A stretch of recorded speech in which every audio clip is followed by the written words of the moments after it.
Welcome to part 2 of the straight line mission across New Zealand. You rejoin us just over 9 kilometres in, having just crossed State Highway 1, New Zealand's longest state highway. We did tremendously well in the first part of day 1, staying well within 25 metres of deviation, despite the physical and mental fatigue that walking in a straight line provides. However, with over 12 kilometres planned to still cover on day 1, we were uncertain about whether we would be able to keep within the constraints of our compass and make it to our intended campsite before nightfall. Right, just finished lunch, now we're heading off. We've got 12k to go today before we reach camp number 1. Just going through a little bit of a residential area. Yeah. There's a house over there, there's a driveway here. We're a bit offline, but I think we have to go around it this way. Yeah. So we'll do our best to stay close to the line for this little bit. The driveway that we were approaching was actually familiar to us. Part of our laborious planning included an overnight scout of points of interest along our line.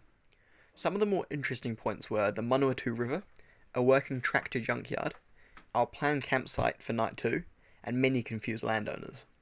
In our efforts to contact as many landowners as possible, door knocking quickly became a staple of the scouting trip. The land that we were currently traversing belonged to Boss Brad, a man who we'd never actually meet but heard tales of from those working on the property, as well as being in frequent contact with him over the phone. In our conversations with him, we had agreed to walk down this driveway, which is why we are around 10 metres or so off the line. Yeah. Fair enough.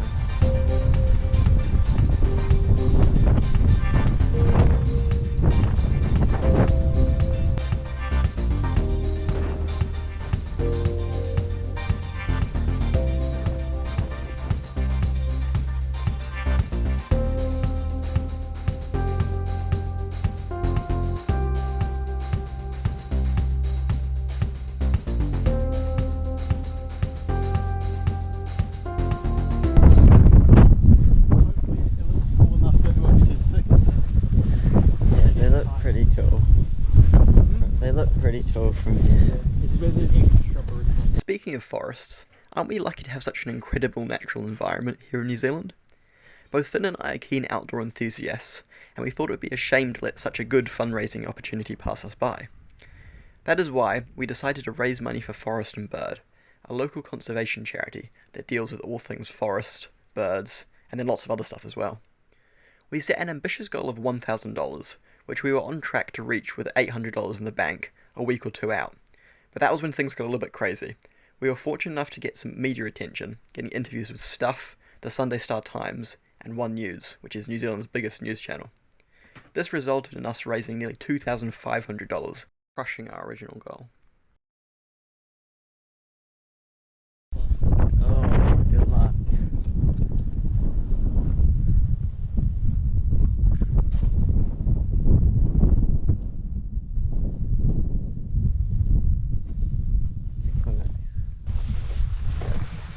Almost at the tree line, entering the forest block. And then we're going through this for a wee while. And then we'll hopefully pop out just to the side of the like industrial kind of junkyard almost.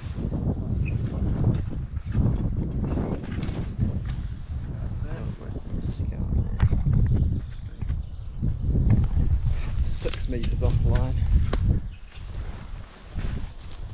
Oh, the shade is delightful. Although the gorse, this gorse looks horrendous. Lots of it. A lot of shrubbery. It is, isn't it? We just have kind of like a wall of gorse and blackberries and thorns. So despite the nice trees, down here it's all yuck and gross, and the legs are going to get absolutely destroyed. That's fun times. I wonder who's worse getting thermals on. I'll overheat though. If it gets worse, I might. I would definitely overheat if it was on. Yeah.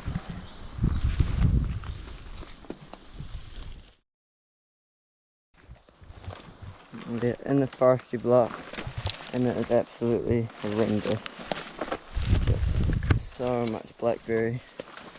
The whole floor is covered in it.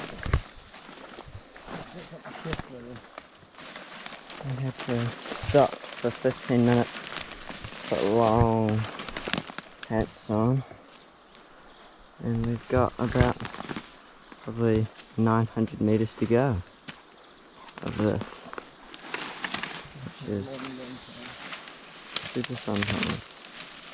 That's like waist high blackberry, I'd say. It was absolutely disgusting.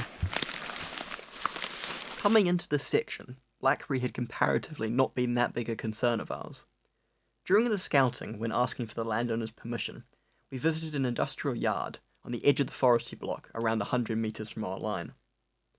The front gates were covered in signs informing us that under no circumstance should we leave our vehicle, due to monstrous guard dogs that would shred us into pieces. Sure enough, upon entering the yard, in the safety of the car, these vicious beasts were indeed patrolling the property. Therefore, we were crossing our fingers and toes that during our crossing of the property, we wouldn't cross past with any of these dogs that may be protecting the perimeter. However, every footstep made trudging through the blackberry made the clutches of the cannibalistic canines a lot more appealing.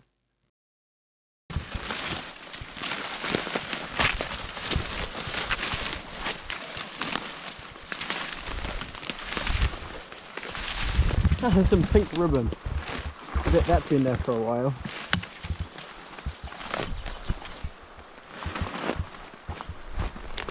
On the checkpoint.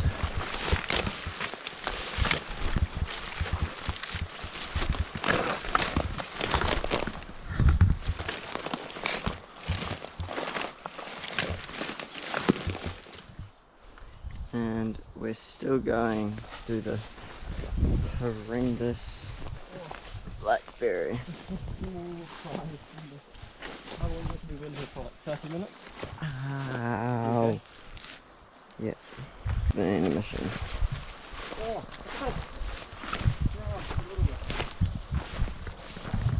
just tantalising us about getting back out into the farm.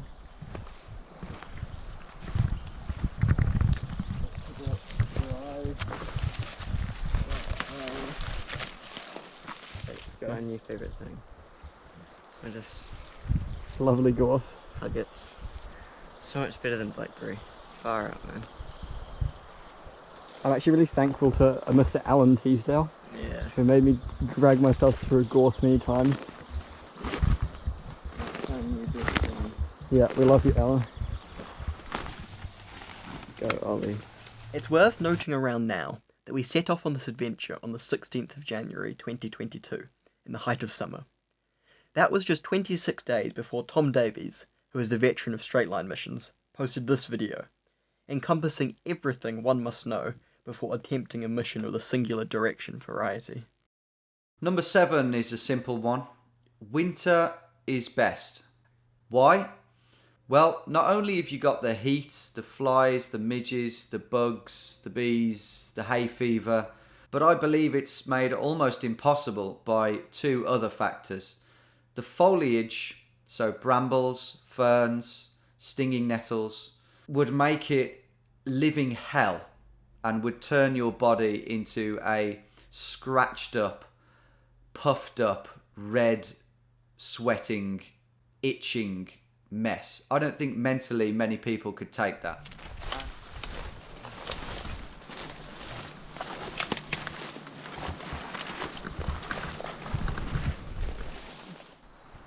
We're still grinding away through this forestry block.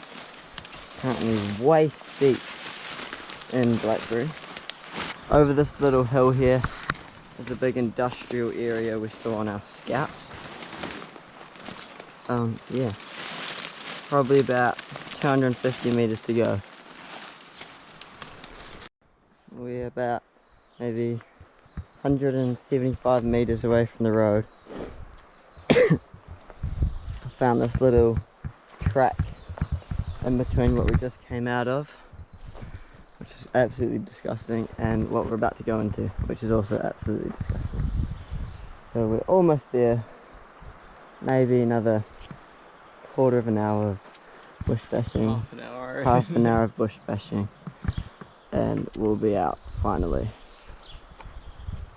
Let's go. Hard. This has actually gotten ridiculous. This has actually got ridiculous. We're like 80 meters from the road. And yet every step is like impossible. I think we need to try and... Oh, we can't really start it, can we? Because it's so low.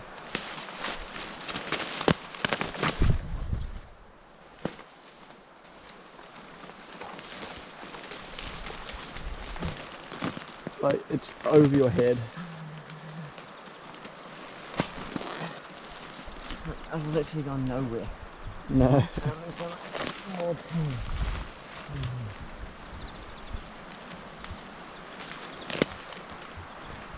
So, would you like to go... Oh. You okay?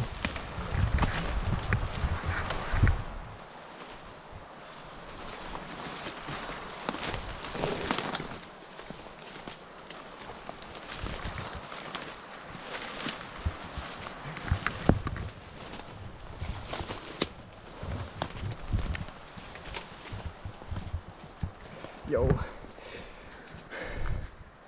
you want to go back out and around and try and go through the lower bits?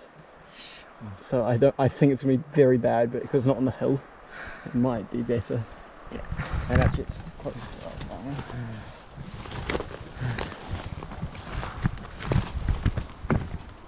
Oh, the car noise, that's tantalising. Getting back up's gonna be hard. Need a hand?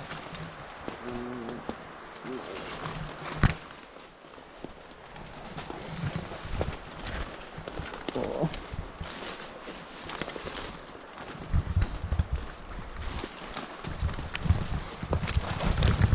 You got the GPS, right?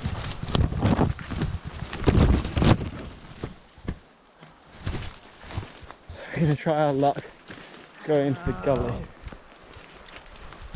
Do you need a hand?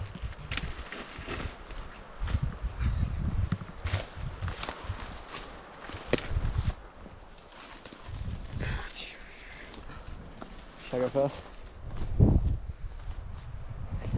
Look at that, I trampled this. Alright, so we're going to go down here and then turn left. Dude. Oh. Look, that's nasty.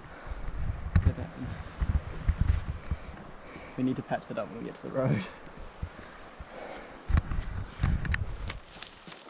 I kind of need a little line Probably. as long as we need. I think once we get to the road, we deserve a fruit burst. Oh, fruit burst. Yeah. Fruit burst sponsor us. Yes. Please do.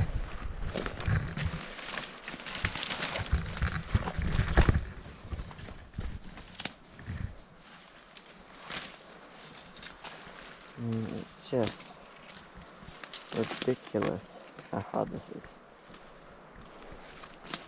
In case you are still unsure about how hard it was to negotiate the barbaric Blackberry, here is Finn, of his own free will, launching himself into cutty grass, as he deemed this a preferable route. Is it just brambles on the other side?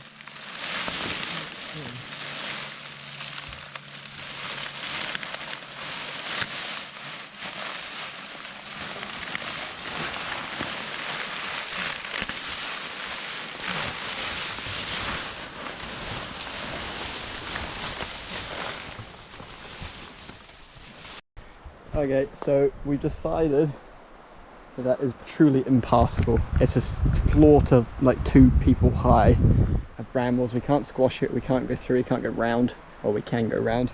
So we're going to try and go round, and we think we're probably going to come outside of 25 metres. Bit of sad, but we want to actually get to our camping spot tonight. I want to get out of this. And we should be within a gold run, so it's not the end of the world, but Yeah, that is completely nasty. We just ruined our arms, faces. We just completely been destroyed by it. But yep, that's what we're going to do.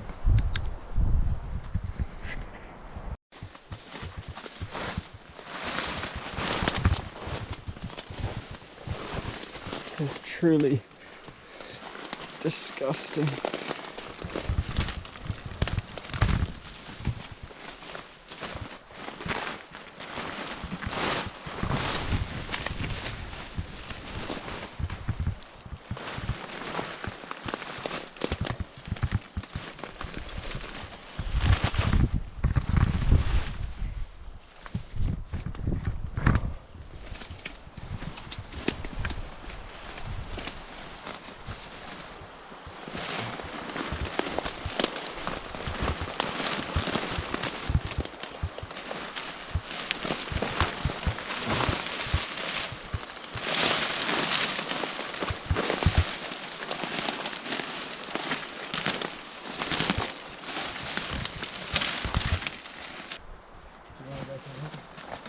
I can try. I'm not sure how effective I will be.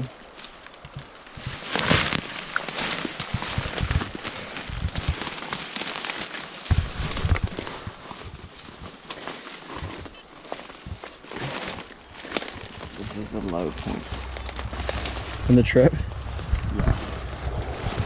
And why?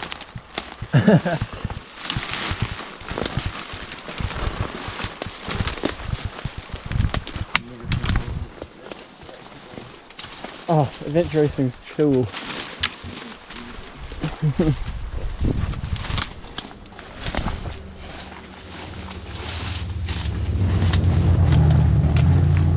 Oh, it's so close. Let's go first.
Oh, weren't we cute when we thought that waist high Blackberry was hard? Yeah, I know, right?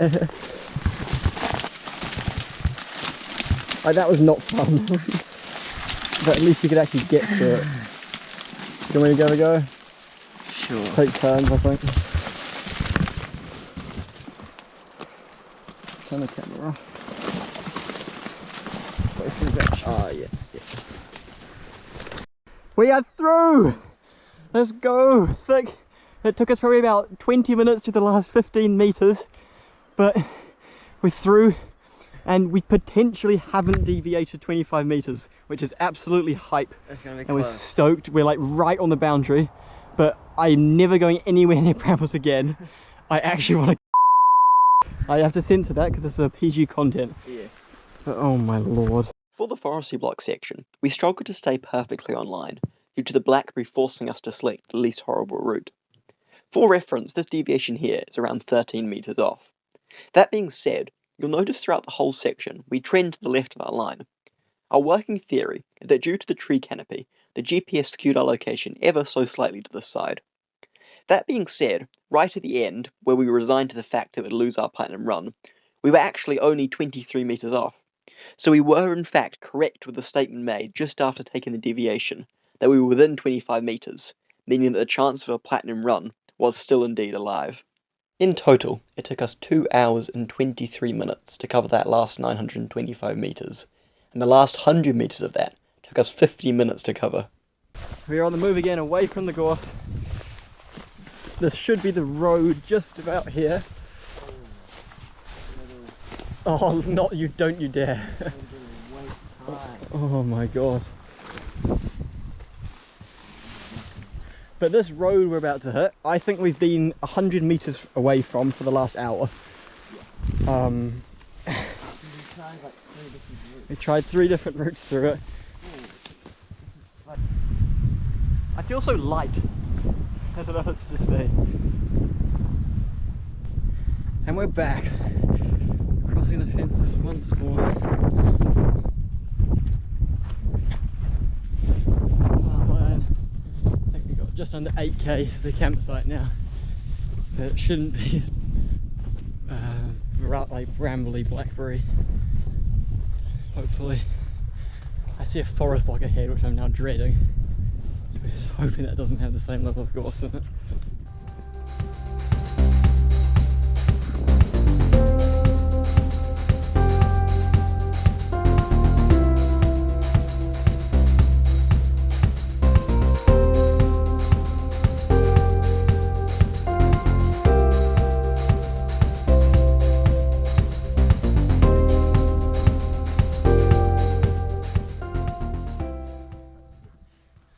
Sketchy things, but most importantly,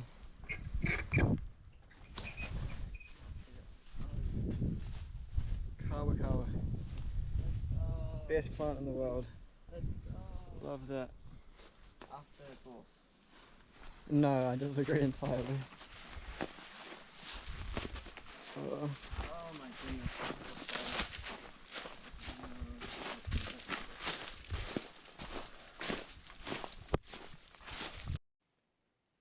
On the roadside just up ahead, our support crew came to meet us to make sure we were okay after taking way longer than was expected through the trees. We were extremely grateful for this, as our morale was very low and we were extremely depleted of energy due to the enormous effort every footstep in the last few hours had taken. This pit stop, for a bite to eat, a short sit down, and lots of positive affirmation, helped us refocus the last 6 kilometers we still had to face before reaching our campsite. One of our support crew, Hamish, joined us for a few kilometers until the next road, to give us some company while experiencing the riveting hobby that is the perpetual crossing of fences. We did not film anything in these few kilometers, as if you want to see us cross more farms and fences, please feel free to rewatch episode 1. Footage resumes just 2.5 kilometers out from our first campsite, in a tractor graveyard, and in hindsight, this footage may be distressing to some tractor lovers.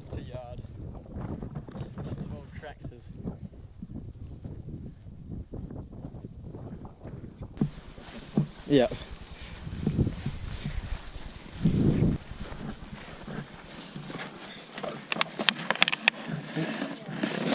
Just squeeze through.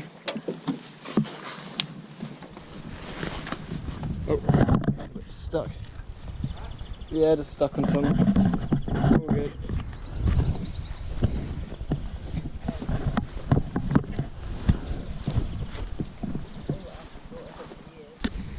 We've got just under 2k to go on the first day.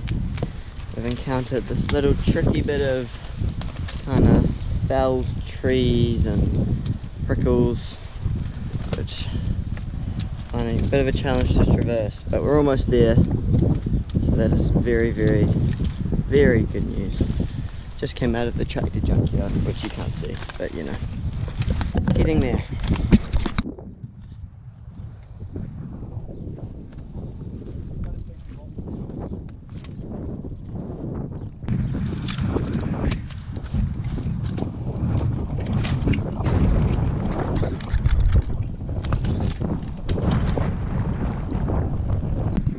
Out of that horrible little section and into some much nicer, just tall grass where we can move a lot faster.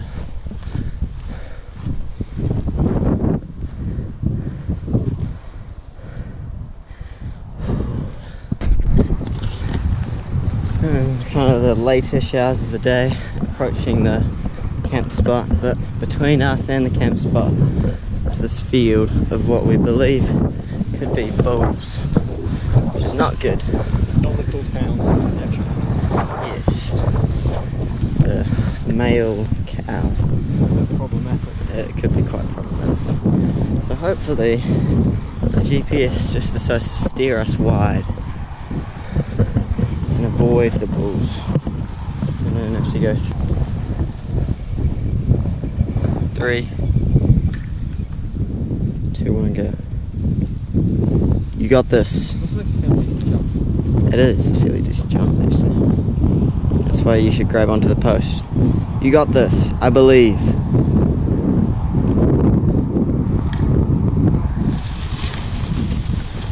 Yeah, okay.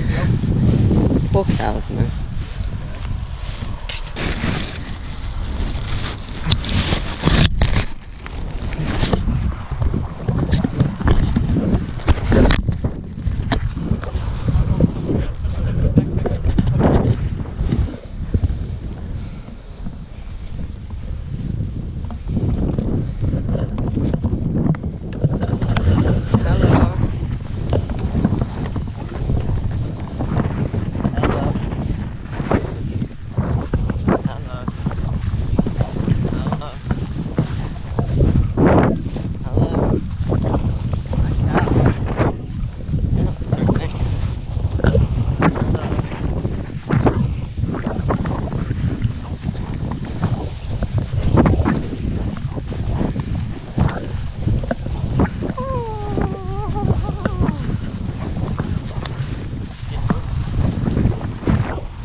Should we just get out and go this way? Wait a little bit.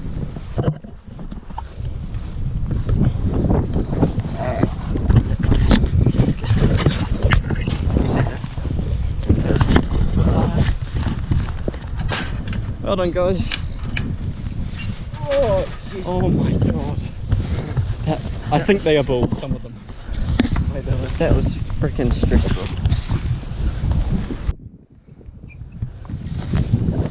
Can you take that? Final fence crossing of the day.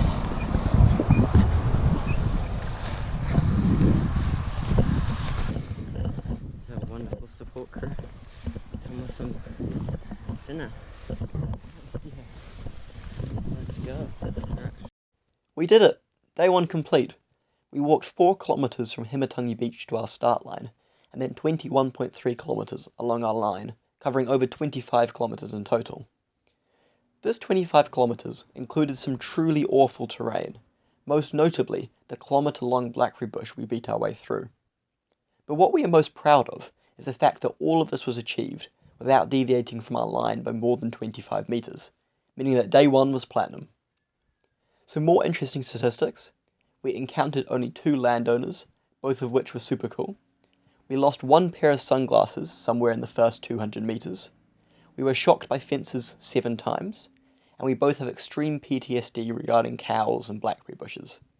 However, Finn is now rather fond of gorse. Some equally interesting, but slightly less accurate statistics: we crossed somewhere between 8 and 416 fences. We ate 1/10 of our tuna supply, and made the decision in less than 6 seconds that counting our cuts would be considered a waste of time. After a well-deserved dinner and a long sit-down, we made our way over the embankment to pitch our tent by the river, a lovely spot that we've been granted permission to sleep in by a very kind and hospitable man who lived on the property. His generosity extended to offering us a nice warm shower, which unfortunately we had to decline as it was 36 metres offline. It's worth noting that we made the decision early on that we wanted to camp directly on our line to make our run as pure as possible. Our politeness, however, did almost cost us, as following the path back to our camp was a slight detour. After pitching our tent, we made a quick update for Instagram and then proceeded to fall asleep, blissfully unaware of the trials tomorrow would bring.